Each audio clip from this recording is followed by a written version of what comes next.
Este próximo día 15 de agosto se inicia un nuevo periodo constitucional.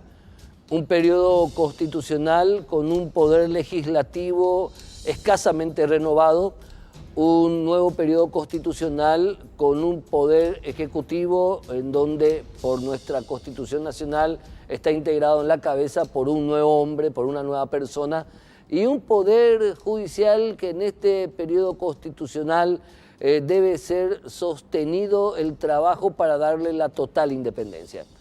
Pero situémonos hoy día en lo que hace a la figura de quien ocupará la titularidad del Poder Ejecutivo, don Mario Abdo Benítez, quien tiene en sus manos la lapicera. No hay nada más cautivante ni nada más peligroso que el poder. Cautivante por el hecho de lo que uno puede lograr, peligroso por las consecuencias de lo que uno hace sin mirar a las mismas y sin tomar en cuenta los mecanismos adecuados. Es por eso que Mario Abdo Benítez tiene un desafío: lograr que este Paraguay sea realmente grande.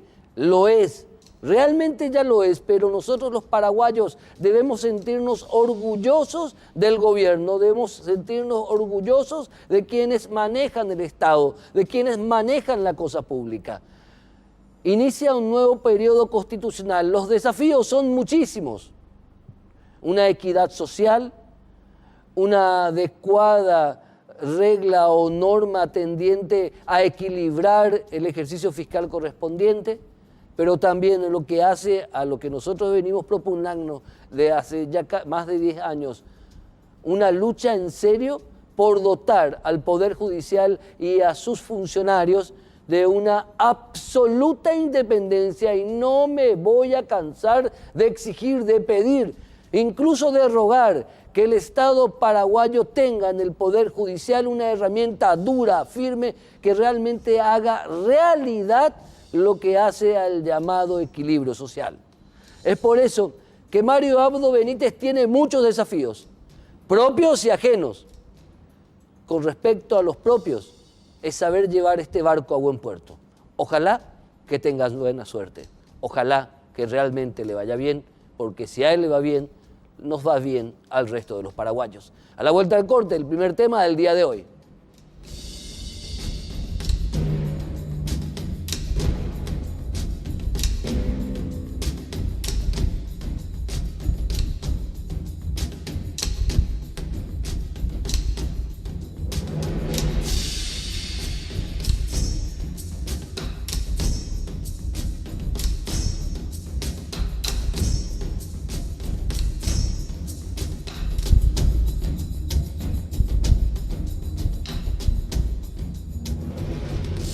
El Consejo de la Magistratura ha concluido las audiencias públicas y ahora iniciará una etapa de deliberación para integrar las ternas, pero para los postulantes a reemplazar a Miguel Oscar Bajac Albertini y Alicia Pucheta en la máxima instancia judicial, pero también a la par se está iniciando el proceso de postulación y llamado a concurso para el cargo que va a dejar vacante el doctor Sindulfo Blanco.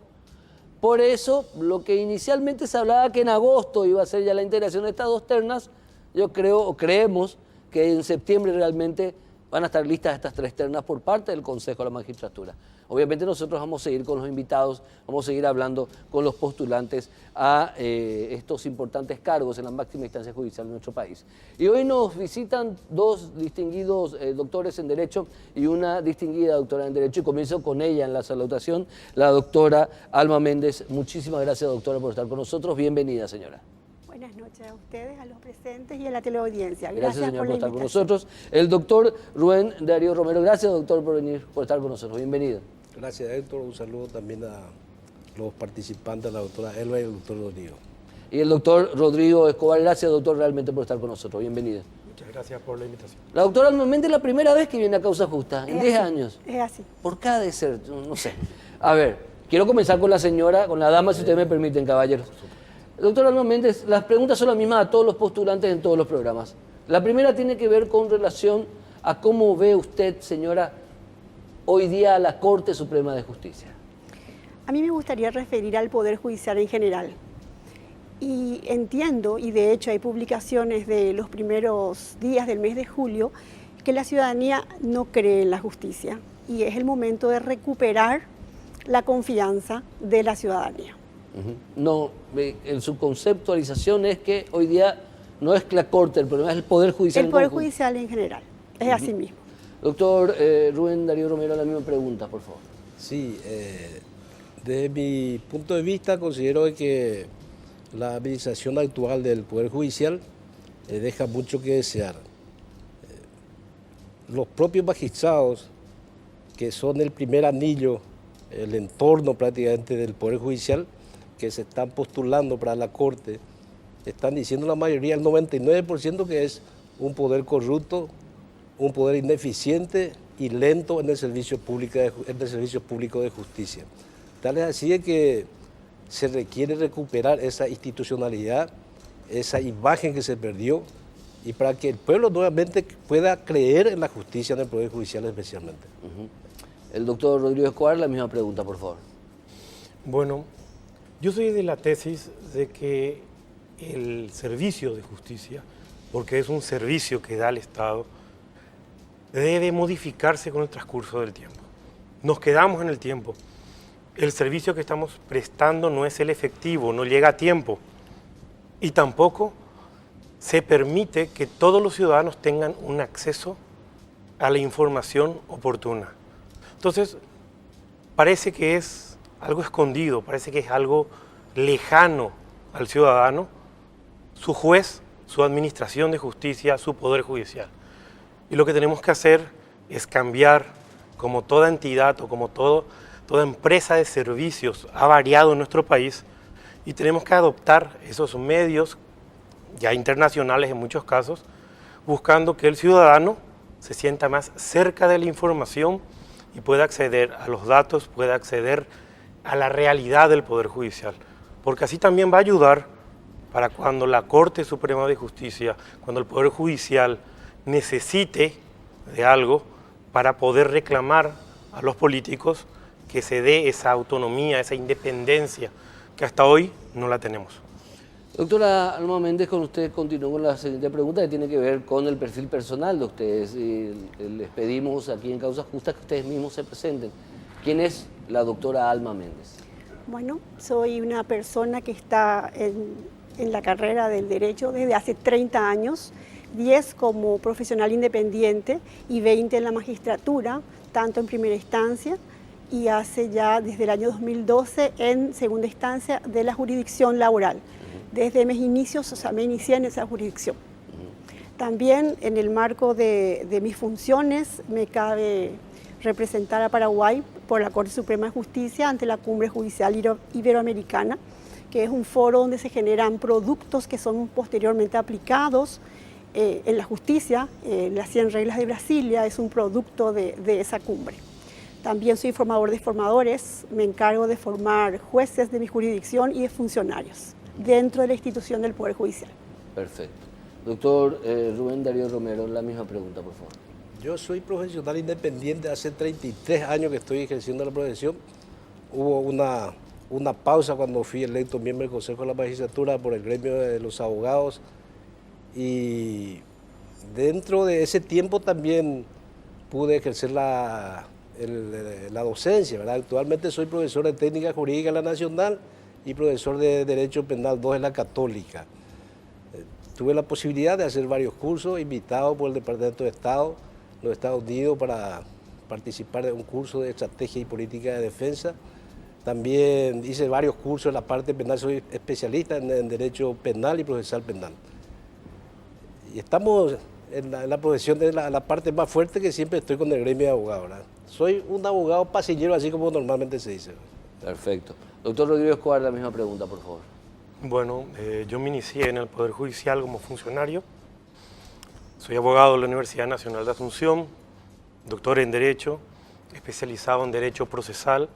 Me ha tocado ejercer la judicatura en los juzgados civiles, comerciales, laborales, niñez, adolescencia, lo que es multifuero en el interior, en primera instancia y en Cámara. Y actualmente soy miembro del Tribunal de Cuentas, primera sala de la capital. Es decir, me ha tocado eventualmente trabajar en todos los fueros que tenemos. Soy académico, enseño en las diversas universidades nacionales, en algunas extranjeras. Me dedico principalmente a lo que es el derecho procesal, al derecho contencioso administrativo. Y aparte de eso he hecho una especialidad en lo que sería la planificación estratégica estatal, ya sea en los cursos del Colegio Nacional de Guerra, en los cursos de planificación y estrategia de la Fuerza Aérea Paraguaya, y he sido becado en varias oportunidades al Consejo de la Defensa de los Estados Unidos de Norteamérica en cursos de planificación estratégica a nivel institucional. Perfecto. Ahora la pregunta tiene que ver, hoy día pedíamos independencia y seguimos pidiendo independencia en causas justas. Lo que hace a la influencia de los factores exógenos, económicos, grupales, gremiales, políticos. ¿Qué piensan ustedes, qué piensa la doctora Alma Méndez, de la influencia política, de la perniciosa influencia política en la administración, no genérica del Poder Judicial, sino de la administración de los expedientes judiciales, en la administración de la justicia? ¿Qué opinión le merece? Cualquier influencia que pueda existir debe ser administrada por el juez, por la jueza. Es decir, esa influencia que se pretendiera ejercer en cualquier ámbito, como usted mencionó, político o económico, la barrera la debe poner el juez. La independencia es el juez.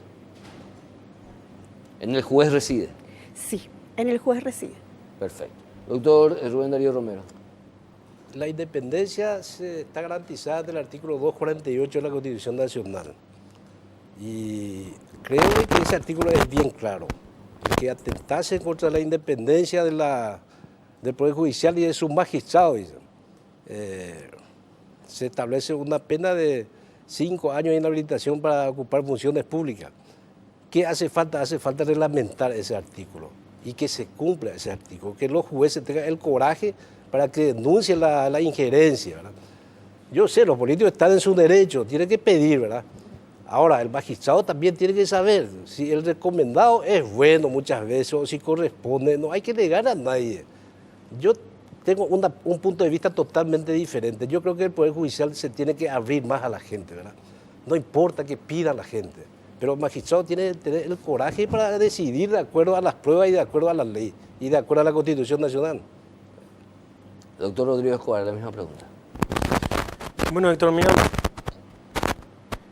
ser magistrado y reclamar sobre la presión es un despropósito. Es evidente cuando elegimos la carrera de magistratura, del magisterio, de que íbamos a tener este tipo de acciones. O sea, nadie acepta a buena gana perder. El buen perdedor no existe. O sea, ni siquiera en materias de fútbol, cuando pierde nuestro equipo, queremos culpar a alguien más. Más aún va a ser en una causa judicial. Las presiones van a existir. Yo creo que la única defensa que puede tener el magistrado judicial no es la Corte Suprema ni el Poder Judicial, es la Asociación de Abogados del Paraguay Unidas. Porque nada le garantiza más un fallo correcto a los abogados que un juez que se encuentra apoyado en su correcto desempeño. Si los abogados se agremian como deben y establecen la colegiatura obligatoria, yo creo que la mitad del problema se va a solucionar, porque los jueces se van a sentir más apoyados por un colegio de abogados que va a tener la fuerza, como ya la está teniendo ahora, de poder expresarse positivamente. Porque el colegio no siempre tiene que expresarse negativamente sobre la falla, sino también sobre aquellos miembros de la Administración de Justicia que están haciendo un trabajo correcto, los que están al día, los que atienden debidamente su despacho. Entonces, este es un problema de varias aristas en donde no puede trabajar solo uno de los operadores. No podemos exigirle solo a la Corte que trabaje en esto. Somos la Corte, los jueces, los abogados y también, ¿por qué no?, los servidores judiciales que tienen que entrar a trabajar por este cambio. Perfecto, doctor Rodrigo Escobar. A la vuelta del corte continuaremos con la doctora Alma Méndez, el doctor Rubén Darío Romero y el doctor Rodrigo Escobar, postulantes a la Corte Suprema de Justicia.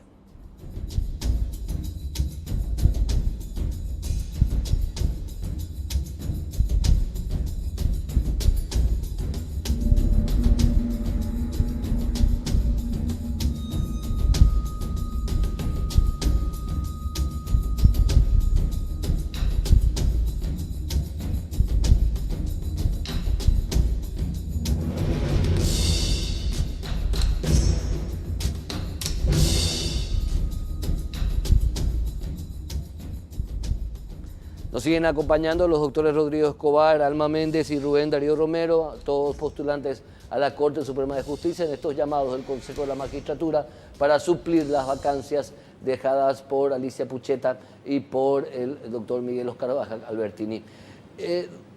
Hay otra batería de preguntas. Doctora Alma Méndez, ¿qué acción concreta debería? Porque se puede hablar de generalidades, la pregunta va para los tres. Se puede hablar de generalidades, uno como postulante o candidato a algún cargo puede decir, puede teorizar mucho, que es importante, pero siempre se espera que esa persona que postula a un cargo, tenga una idea concreta, clara, contundente de esto hay que hacer. Sí. Y en esto hay que hacer, ¿qué haría usted, doctora, para enfrentar los males que hoy día acosan al Poder Judicial? Morosidad, falta de independencia, falta de una carrera judicial, falta de una dignificación de los funcionarios judiciales. ¿Qué haríamos? ¿Qué haría usted, doctora, como ministra de Corte? Sí, entiendo que el objetivo es lograr un servicio de justicia efectivo, en tiempo y forma, con visión humana, centrado en la dignidad de la persona. Y en esa consecución, a mi modo de ver, yo implementaría personalmente un plan de trabajo con 5 ejes. El primer eje se refiere a la reorganización y reingeniería institucional, tanto en el ámbito administrativo como en el jurisdiccional, que responden a políticas de gestión debidamente planificadas. Segundo eje, sistemas efectivos de control. De hecho, en la actualidad, dentro del Poder Judicial tenemos distintos niveles de control. Llámese Consejo de Superintendencia, Oficina de Quejas y Denuncias, Auditoría de Gestión.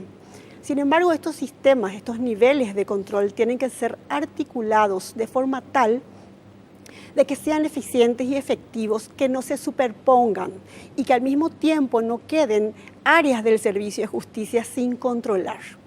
Se debe implementar la carrera del funcionario judicial con el escalonamiento, con competencias, méritos y actitudes a los efectos de los ascensos y promociones, porque a mi modo de ver, en la actualidad, en lo que hace al personal del Poder Judicial, existen 3 grandes órdenes. El primero, formado por las personas que cometen actos de corrupción. Estas personas tienen que ser separadas del sistema.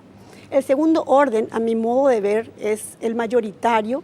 Está compuesto por aquellas personas a quienes se les debe capacitar para una mayor productividad y un mejor servicio, tanto en materia de gestión como en actualización jurídica, como en la humanización del servicio de justicia. Y por último está el orden de los prestadores de servicio de justicia, que sí reúnen los requisitos de idoneidad y de honestidad. Estos tienen que ser potenciados, tienen que ser apoyados. También se deben implementar, transversalizar la tecnología, porque la tecnología a través de la justicia electrónica permite el acceso a la información y el control. Con estos 3 ejes combatiríamos la mora judicial, que a mi modo de ver es realmente la consecuencia de problemas y deficiencias estructurales. Y al atacar estas deficiencias y problemas estructurales estaríamos disminuyendo ostensiblemente la mora. Y la corrupción se combate con justamente transparencia, que se da en 4 niveles, con la participación ciudadana, acceso a la información, justicia electrónica, audiencias públicas y rendición de cuentas. Perfecto. Gracias, doctora. Doctor Rubén Darío Romero, la misma pregunta. Sí, la Corte Suprema, el Poder Judicial, a través del artículo 203, tiene iniciativa parlamentaria y se usa muy poco. Yo creo que el Poder Judicial tiene que usar ese artículo de tal forma a plantear reforma. Yo no estoy de acuerdo ya con el sistema del procedimiento civil que tenemos. Tiene que ser oral el procedimiento para que sea rápido. No podemos ya perder tiempo en una suspensión de alegato, en notificación del domicilio del demandado. Tenemos que agilizar. Nosotros somos un país subdesarrollado y necesitamos mover este país. Y la única forma de mover es tratar de modificar la ley que sea oral. Por otra parte, exigir a los magistrados que cumplan su función de dictar la resolución dentro del plazo. El magistrado tiene 3 días para resolver una providencia, 40 días un juicio ordinario, y normalmente no cumplen. Por otra parte, hay un artículo, el artículo 15 del Código Procesal, que establece que los jueces tienen que resolver de acuerdo a la providencia de autos, de acuerdo a la providencia de fecha de auto, ¿verdad? Hoy estamos 8 de agosto. Mañana 9, 10, 11, 12. Primero se tiene que resolver el de 8 de agosto. Eso no ocurre. O a lo mejor hay algunas excepciones, honrosas excepciones, ¿verdad? Pero nosotros que estamos en los tribunales tenemos que hablar con los jueces para que te puedan firmar una providencia. Normalmente ellos ponen un costado el expediente y el que no le habla deja nomás de firmar. Entonces tenemos que hacer que se cumpla la ley. Y si el magistrado no cumple la ley, bueno, entonces apercibible y que el tiempo sea perentorio. No podemos estar perdiendo tiempo en los urgimientos. El Código Procesal actual establece 2 urgimientos. Dice, mientras eso lleva 2, 3 meses todo expediente. Después el juez tiene que resolver eso otra vez en contra, ¿verdad? Entonces necesitamos que se cumpla la ley, ¿verdad? Actualmente el artículo 199 del Código de Organización Judicial establecía anteriormente y le ponía un plazo al magistrado. Ponerle 3 días, si no resuelve su resolución, tenía que ser suspendido por 15 días sin goce de sueldo. Y dentro del año, si vuelve a reincidir, tiene que ser remitido al jurado de enjuiciamiento. Ahí va a ver que todos los magistrados van a estar al día. Después incluyeron con el Código Procesal Civil, que es el 88, ahí sustituyeron ese artículo y metieron el urgimiento. O sea que hay varios puntos para ir resolviendo el tema de la morosidad y el tema de la corrupción. Perfecto. El tema de la recusación, el tema de los incidentes, de las excepciones que se plantea, alarga mucho el proceso en sí, ¿verdad? Tal es decir que, por eso pienso que el próximo ministro de la Corte tiene que ser una persona que conozca el sistema nuestro, ¿no? El sistema procesal nuestro, para que plantee grandes modificaciones a la estructura del Poder Judicial. Gracias, doctor. Doctor Rodríguez Escobar, la misma pregunta. Bueno, cuando buscamos una solución simple a un problema tan complejo, nos salen los parches judiciales, los parches legales, esas leyes que salen en el Parlamento con mucha prensa y buscan paliar un problema olvidando que el tema es sistémico. ¿Cómo haríamos oral un juzgado de primera instancia que actualmente tiene 12.000 causas? Con 12.000 audiencias es imposible. Sí, iniciando que ese juzgador ya no tendrá nuevas causas. O sea, tenemos que hacer un análisis, ¿verdad?, también sobre la aplicación del Código Iberoamericano aplicado en Uruguay, que otorgó la oralidad como solución mágica.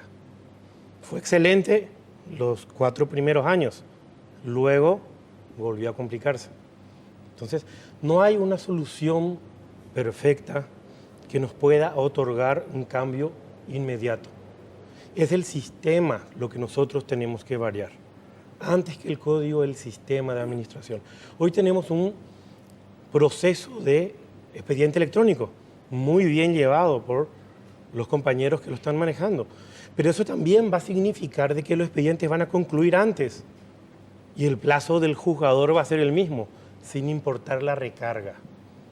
En otros países, los magistrados de primera instancia tienen una suerte de, no llamaremos relatores porque esa palabra parece que está mal vista dentro de nuestro ambiente. Ahora mismo sí. De tanta mala fama que se le dio. Pero llamémosles asistentes jurisdiccionales. El Tribunal de Cuentas se puso al día en 3 años gracias al proyecto Umbral. El primer año sacamos 180 sentencias, el segundo 300 sentencias y el tercero 1.280 sentencias. y nos pusimos al día. O sea, ¿cuál fue el mérito? El mérito fue traer asistentes jurisdiccionales, capacitarlos,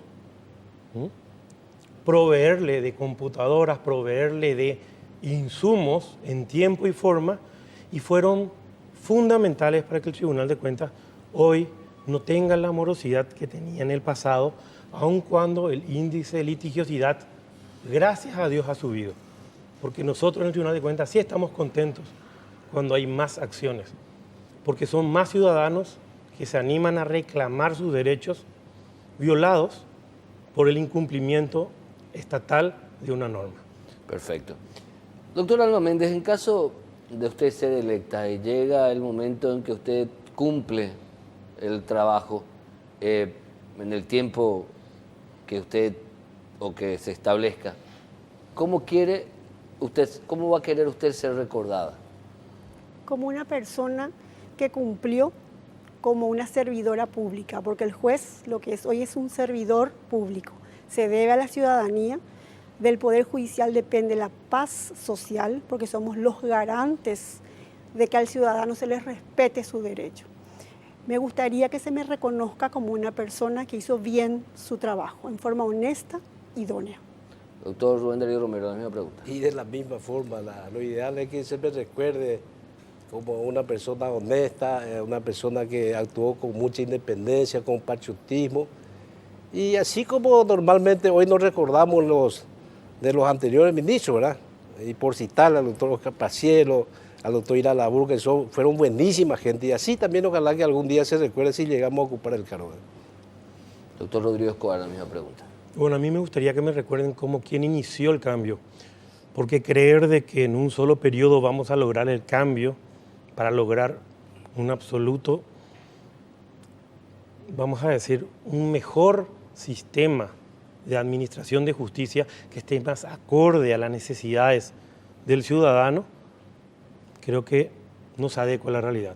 Los cambios se inician por quien los empieza y son sus sucesores los que van, como se dice vulgarmente, sacando la banderita del éxito y colocando el nombre en bronce de las inauguraciones. Y lo que cuesta, y en nuestro país es el principal problema de los proyectos a largo plazo, es que todos quieren inaugurar la obra, pero nadie quiere iniciar el trabajo, que es la parte más complicada. Perfecto. Unas últimas preguntas. Es muy importante esto. La corrupción es interna y la corrupción externa al Poder Judicial, la que investiga o sanciona o castiga al Poder Judicial. ¿Cuáles son los pasos concretos o el paso concreto que debe darse para un combate directo, franco a la corrupción, doctora Alma Méndez? En primer lugar, una optimización de recursos a nivel interno y, como había dicho anteriormente, transparencia que se da con la participación ciudadana en los 4 niveles recientemente mencionados. Perfecto, doctor, también hay una pregunta. Y la corrupción es uno de los problemas graves que aqueja al Poder Judicial. Yo creo que hay que combatir de frente y depende mucho de la persona que está en el cargo, ¿verdad? Si una persona tiene autoridad moral, ética, tiene trayectoria, yo creo que muy fácilmente para que se pueda corromper la institución. Depende mucho de la gente que lidera ese poder del Estado, ¿verdad? Y en este caso el gran compromiso es de que por lo menos si llegamos eventualmente a ocupar el cargo, vamos a actuar con mucha transparencia y con mucha honestidad. Y la denuncia queda a cargo del Ministerio Público, ¿verdad? Ellos son los que tienen que hacer las denuncias porque es delito de acción penal pública. Doctor Rodrigo Escobar, la misma pregunta. La corrupción no se puede atacar solo, salvo que uno quiera mucha prensa y poco resultado. La corrupción solo podemos atacar aunando los 2 factores o los 2 servidores fundamentales dentro de la Administración de Justicia, que son los abogados que están con el ciudadano y los jueces, que son quienes deben fallar la cuestión. Mientras nos sigamos mirando como enemigos, mientras nos sigamos atacando, poco va a ser lo que podamos lograr en este ámbito. La transparencia necesaria se da cuando se trabaja en conjunto, cuando se muestran los resultados, cuando se acusa a quien sí es responsable y no se hacen denuncias genéricas, y cuando los mismos magistrados tomamos la opción de no defenderle nunca a la persona que ha violado su juramento. Es un trabajo sistémico, no va a poder una sola persona hacerlo. Necesitamos volver a conversar con todos los operadores de justicia, organizarle a los abogados, pasar la autoridad de sanción a los abogados y no que tenga la Corte Suprema de Justicia. Y en ese momento volveremos a hablar como colegas y podremos solucionar este tema que en realidad nos aqueja a toda la población. Hay un debate. Uno tiene que ver con lo político, lo otro con la interpretación jurídica o con la aplicación de la Constitución Nacional. En caso de ser electa, doctora Alma Méndez, como ministra de la Corte Suprema de Justicia, ¿cuál es el periodo de tiempo de su mandato? ¿Cuánto tiempo se quedará? Bien, en ese punto tengo que decir que a mi criterio la Constitución Nacional trata a los ministros de Corte en una interpretación principista de igual manera que a todos los magistrados. Por consiguiente, un ministro de Corte adquiere inamovilidad como los demás magistrados después de 2 confirmaciones. Quiero volver a reiterar la pregunta. Sí. ¿Tiene que volver a concursar los ministros entonces? Para adquirir la inamovilidad, sí. Para adquirir la inamovilidad, sí. sí. No son inamovibles desde el inicio. Entiendo que son igual que el resto de los magistrados. A la segunda reelección. Sí. Perfecto. Doctor Rubén Darío Romero, la misma pregunta. De la misma forma, el artículo 252 de la Constitución Nacional establece claramente que los magistrados son inamovibles a razón del cargo, de la sede y el grado, luego de 2 confirmatorias a su elección, ¿verdad?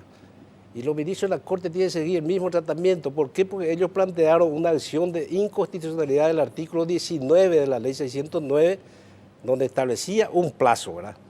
Y después ya fundamentaron en el 261, que habla de la sustitución y del mandato hasta los 75 años de duración, ¿verdad? Tal es así que, por lo menos yo fui convencional constituyente y dándole una interpretación histórica a ese artículo, y el artículo 8 de la disposición transitoria es bien clara en el sentido que el ministro de la Corte no es inamovible, solamente después de 2 confirmatorias a su elección. A los 15 años. Los 15 años. El doctor Rodrigo Escobar. Bueno, yo en ese tema pienso distinto. Yo entiendo que justamente la garantía de la independencia de los ministros de Corte es no tener que verse obligados a concursar en órganos eminentemente políticos cada 5 años. Por lo tanto, ¿cuál va a ser la independencia que le vamos a pedir de a los mismos? Ridículo. Los ministros de Corte, igual que en cualquier país bien desarrollado, son inamovibles desde su nombramiento, salvo causa justificada. Eso no significa que están a perpetuidad, sino que con causa justificada sí se los puede remover. En mi caso, yo he sido declarado inamovible. Por lo tanto, en caso de acceder, yo me quedaría hasta el límite constitucional por corresponder así en derecho. No solamente por el cargo, sino también por principios laborales de la estabilidad que tengo por mi carrera de magistrado judicial. Y no puede haber un principio que sea contrario a esta estabilidad laboral que se le reconoce a cualquier ciudadano.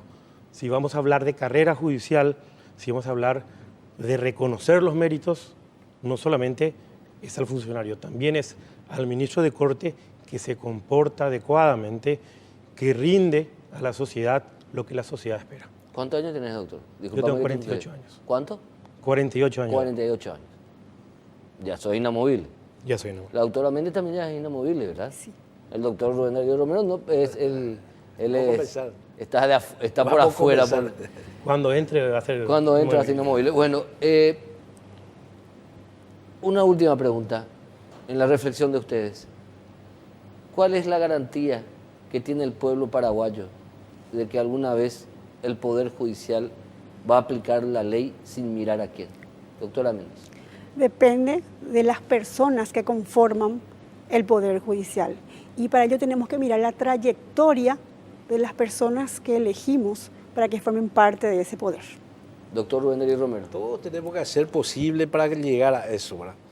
Porque pues todos buscamos la justicia libre, independiente, que los jueces sean probos, que actúen con imparcialidad, con objetividad y con mucho profesionalismo y con patriotismo. Y estoy seguro de que vamos a llegar algún día a eso, ¿verdad? Doctor Rodrigo Escobar. Mi reflexión, Héctor, es ¿qué estamos buscando? Ministros con un historial perfecto de vida, ya los elegimos, no una, varias veces. Ninguno de los ministros que ha llegado ha tenido una hoja de vida discutible siquiera. Todos han tenido los méritos académicos y de magistrados que les habilitaban a ese cargo. ¿Qué estamos reclamando hoy? Organización. ¿Qué estamos reclamando hoy? Un servicio correcto. Creo que lo que tenemos que buscar es quien pueda darle al Poder Judicial ese perfil de servidor público que tiene que tener un poder del Estado antes que una persona que tenga muchísimo conocimiento, pero que no haya tenido la formación o experiencia manejando instituciones que por las reglas de derecho público solo pueden hacer lo que está expresamente establecido. Perfecto, doctor Rodrigo Escobar, doctor Alma Méndez, doctor Rubén Darío Romero. Muchísimas gracias a los tres por haber estado con nosotros y compartir sus experiencias y darnos un pantallazo de lo que son ustedes como profesionales y seres humanos. Que tengan un excelente resultado en sus respectivas postulaciones, ¿eh? Muchas gracias a los tres. A la vuelta del corte vamos a hablar con el doctor Florentín López, un reconocido hombre del gremio de abogados, miembro del jurado, miembro del Consejo de la Magistratura y hoy una cabeza visible, la cabeza visible de una iniciativa que habla de modificar la ley que reglamenta las funciones del jurado de enjuiciamiento de magistrados. A la vuelta del corte con el distinguido y apreciado doctor.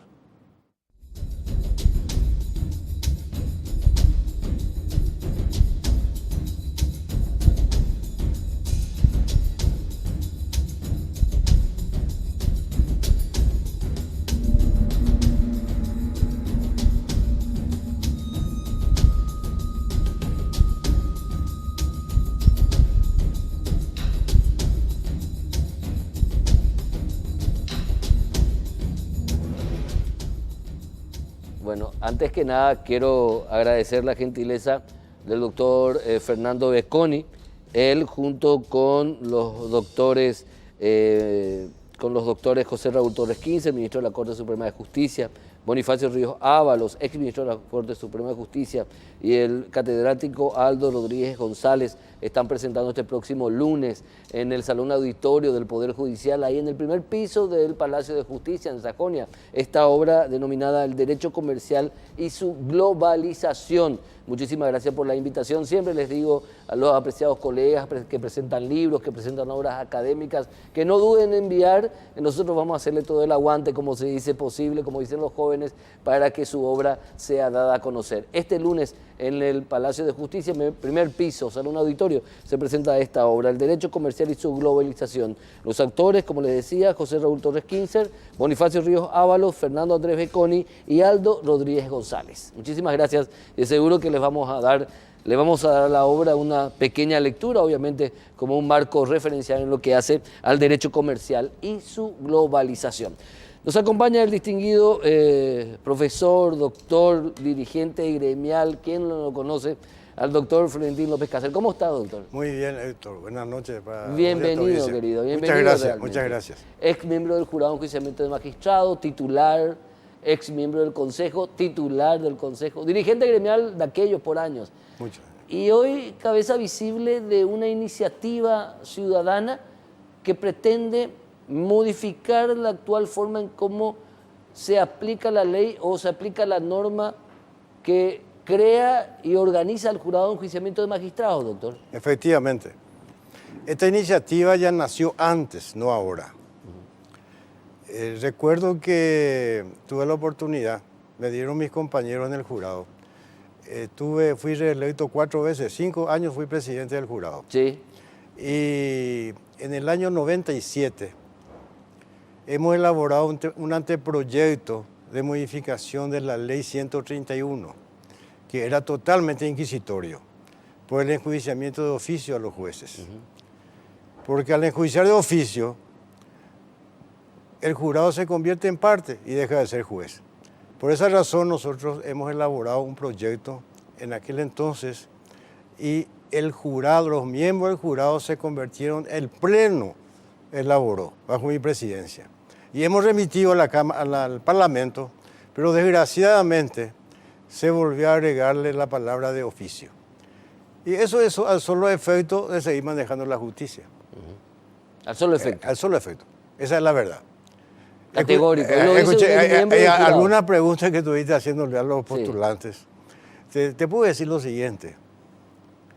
Acá lo que falta es, necesitamos que la Corte esté integrada por gente con mucho carácter, con persona que tenga integridad moral, valor personal cuando va a decidir, que no se sometan al poder político. Eso es lo que necesitamos y que no sean obsecuentes. Fíjate nomás, en los Estados Unidos decía Evan Hughes, ex gobernador del estado de Nueva York, ¿qué es la Constitución?, decía él.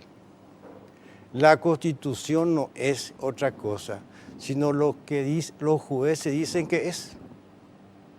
Sí. ¿Podríamos decir eso en nuestro país? No. Obviamente que no. No. En nuestro país la Constitución es lo que dicen los políticos. Y acá eso es el problema en toda Latinoamérica, sobre todo en el Paraguay. Hay algunos países que a lo mejor se están salvando, puede ser Uruguay, puede ser Chile, va a estar por ahí nomás. Entonces, el problema es lo siguiente. Nuestro país, desde su independencia, fíjate nomás, ¿qué pasó con Francia cuando se hizo designar dictador temporal? Reúne el llamado Congreso Nacional. Se produce eso en los días 3 y 4 de octubre, el tercer Congreso, de 1814. Él preside el Congreso. No tuvo voces de disidencia entre los 1000 diputados. Suspende la sesión y lleva para el día 4. El día 4 amanece acordonado el Templo de la Merced por las Fuerzas Armadas, por las Fuerzas Militares.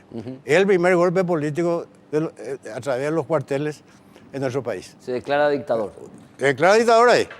¿Qué ocurre en 1869, el 31 de agosto? Se le nombra presidente, la convención le echa a Rivarola, Sí. le nombran presidente provisorio a Facundo Machaín, a las 5 de la tarde jura, a la madrugada ya hay un complot contra él, de Rivarola y sus amigos, y es destituido a través de un golpe político, golpe cuartelero. A Facundo Machaín lo matan. Y no, después lo van a matar. Sí. Esa noche no. Al día siguiente él asiste a la convención y la misma persona que era Cacho Mito que planteó la destitución de Rivarola y el nombramiento de él, plantea lo contrario, plantea que se le revoque la decisión del día anterior y la designación de Rivarola como presidente provisorio de la República. Entonces, esas son las cosas que han pasado y pasan en nuestro país. Hasta 1989 ocurrieron golpes sucesivos. La guerra, el golpe de 1904, el golpe de 1936, del 39, después la muerte del presidente... La guerra civil del 47. Los cuarteles, las internas, las revueltas entre los colorados, hasta el 54 que asume Stroessner. Sube con golpe también. Sin olvidar a Higinio Morínigo. Higinio Morínigo estuvo en el 47 y cae después, le echan natalicio. Sí. Y suma y sigue. Y llegamos al 89 y cae Stroessner otra vez por un golpe. Entonces, ¿en qué momento comenzamos? ¿Cuándo íbamos a tener nosotros una justicia independiente? Eso es lo que hay que preguntarse. Si nuestra cultura es totalmente autoritaria. Importante lo que decís. El paraguayo lo único que quiere es un juez propio. Y la clase política acá se equivocó. Pues se equivocó a su favor. Vos fíjate, la ley 131/93, la ley 1084/97 y la actual ley del jurado, la 3759, al establecer el enjuiciamiento de oficio, están violando claramente el artículo 16 de la Constitución, que garantiza el derecho a la defensa. Están violando la Constitución. Claro que viola la ley. ¿Por qué violan la Constitución? Y claro que viola.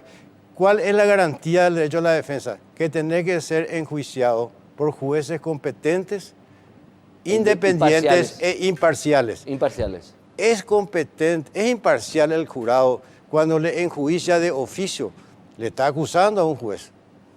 Y luego le va a juzgar. O le va a suspender ya de entrada, de oficio. ¿No? Y bueno, ¿qué hizo la Corte en todo ese tiempo? No hizo nada. No declaró ¿Cuántas acciones de inconstitucionalidad murieron ahí? 3, 4 años. Miran, pues. ¿Y cómo queda la...? No es el juez, aparte de ser una persona humana, es la investidura lo que se daña. Y acá lo que hay que es tomar el toro por las astas, una vez por todas, modificar la ley y hacer que el proceso en el jurado sea totalmente acusatorio. Tiene que haber un acusador, un juez y una defensa. Dentro mismo en la estructura del jurado. El jurado. Es el procedimiento inquisitorio, es el proceso inquisitorio que hacían la Santa Inquisición en la antigüedad, ¿verdad? Que hacían la Iglesia Católica. Sí. Y bueno, y ahí no había solamente el ejercicio del poder estaba en manos de ellos. Sí. Ellos creaban el delincuente, la pena y el Hoy delito. tenemos un jurado inquisitor. Y claro que es inquisitorio. ¿Y cómo un juez que no tiene la garantía del debido proceso le va a dar garantía a los justiciables? Esa es la pregunta que debemos hacernos. Este proyecto de ley ya fue presentado. No, todavía tengo el proyecto y quiero exponer próximamente a la ciudadanía. Va a haber una audiencia pública, ¿verdad? No, eso va a ser una charla, una conferencia. ¿Cuándo va a ser la conferencia, profesor? El día viernes. El día viernes. El día viernes. El día viernes. Sí. Pero lo querés a este proyecto de ley, resumirlo, ampliarlo para antes de su presentación. ¿Vas a pedir el apoyo de un legislador o...? No, yo voy a ver, yo pienso una cosa, Sí. de que lo más importante, acá nosotros ya hicimos en el 94 al 2001 la reforma total del Poder Judicial. Y yo pienso que no es solo un cambio de hombre lo que necesita el país, el Poder Judicial. Este Poder Judicial no va, la gente busca, habla de que es valiente. Bueno, la verdad de las cosas es que cuando ocurren las presiones se amoldan. Tienen miedo de perder el cargo, los jueces. Se someten al poder político. ¿Qué clase de ministros necesitamos? Necesitamos ministros que tengan valor personal, que sean leales a la Constitución y a la ley y no a la persona que les nombró. Tan fácil parece. Sí, así nomás. Tan Así fácil. de sencillo es. Así de sencillo. Yo te puedo decir una cosa. Yo Sí. fui 5 años presidente del jurado. Estuve 6 años en el Consejo de la Magistratura. Nunca un presidente de la República me llamó a recomendar a nadie, ni a pedirme que le salve a nadie. Porque sabían que no iba a hacerle. Entonces este proyecto de ley es interesante. Ojalá que lo presenten lo más rápido posible. Y bueno, la idea porque es que... sería una verdadera revolución. No, la idea es esta. La idea es que sea todo acusatorio. Y yo no creo que el cambio en el Paraguay venga a través de la reforma constitucional, que es una panacea, que no es la solución. Este problema nuestro es cultural. Lo que tenemos es una cultura autoritaria. Lo que tenemos que modificar es nuestra forma de ser, de pensar y de sentir, que es nuestra mentalidad. Perfecto. Nosotros queremos amoldar la Constitución a la ley, a nuestro cuerpo. El que quiere candidatarse a presidente de la República a un cargo importante, si la Constitución no le conviene, interpreta o hace interpretar como le conviene. Y no como es el texto ni la finalidad que tuvieron los constituyentes. Acá está, la prueba está en esta ley. Entonces necesitamos que el nuevo gobierno que se instale, no solo el presidente, sino también el Parlamento, que está constituido por todos los sectores, comiencen a cumplir, a acatar y someterse a la Constitución y a la voluntad del pueblo. Y hagan lo que tienen que hacer, haciendo leyes, modificando en primer lugar la ley del Consejo de la Magistratura, donde se debe establecer fundamentalmente que para ser juez, el candidato debe tener la solvencia y la integridad moral, así como el valor personal para decidir los casos conforme a la ley en los casos que son sometidos a su conocimiento. No importa que esté al frente un poderoso y un débil. No importa que esté un rico y un pobre. Ese debe ser el juez. Y si eso no ocurre, no vamos a tener. Doctor Florentino López Cáceres, muchísimas gracias. Ojalá que presente rápidamente este proyecto de ley, que tenga el acompañamiento de algún legislador que haga suyo el proyecto y el presente. No solamente de un legislador. Lo que yo creo que el cambio va a venir, si hay una voluntad política de este gobierno, puede ser acompañado por una ciudadanía organizada que quiere realmente ver el cambio. Gracias, doctor. Muchas gracias. Profesor Florentino López Cáceres, que de esta manera nos acompañó. Por mi parte, el deseo que pasen un excelente resto de domingo en familia, ya preparándose para el lunes, y que nos vamos a volver a encontrar el próximo domingo en una edición más de Causa Justa. No se olviden del evento del lunes, el lanzamiento de esta obra, El Derecho Comercial y su Globalización, en el Palacio de Justicia a las 13 horas. Ha sido un real placer haber compartido una tarde más, una noche más con ustedes. Muy buenas noches.